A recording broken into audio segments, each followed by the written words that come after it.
જી રાજભાઈ, છેલ્લા કેટલાક સમયથી દાહોદ કોઈને કોઈ વિવાદમાં જ રહ્યું. ઘણા બધા કારણો આપણે જોયા, ઘણું બધું સહન કરવાનું પણ દાહોદને આવ્યું. ઘણી એવા નિર્ણયો પણ હતા ઘણા કે જેમાં ઘણા બધાની રોજગારી અને ઘણું બધું અસ્તવ્યસ્ત થયું. દાહોદનું એક માર્કેટ, એનો પણ જે એક માર્કેટ હતું, દાહોદનું નામ હતું, એ પણ અસ્તવ્યસ્ત થઈ ગયું.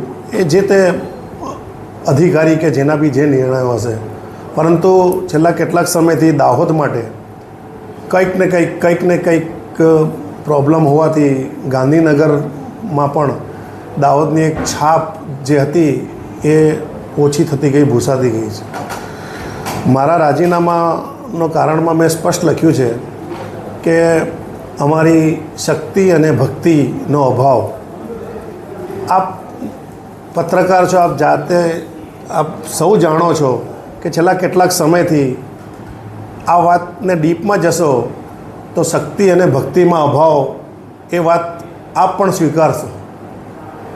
એ શક્તિ અને ભક્તિનો જે અભાવ છે એ ઘણા બધામાં છે, પરંતુ મેં સ્વીકાર કર્યો છે એનો, એટલે મેં રાજીનામું આપ્યું છે.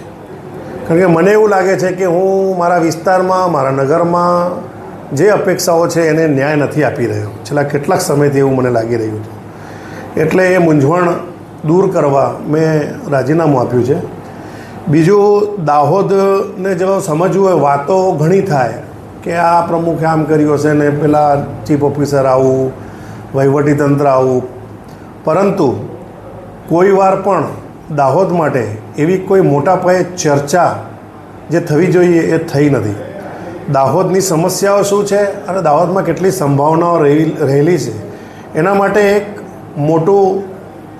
મોટા સ્તર પર, એટલે દાહોદમાં જુદા જુદા સમાજના અગ્રણીઓ હોય, ટ્રસ્ટના અગ્રણીઓ હોય, વિવિધ સંસ્થાઓના અગ્રણીઓ હોય, રાજકીય અગ્રણીઓ હોય, બધાને એક મંચ પર ભેગા કરવા જોઈએ.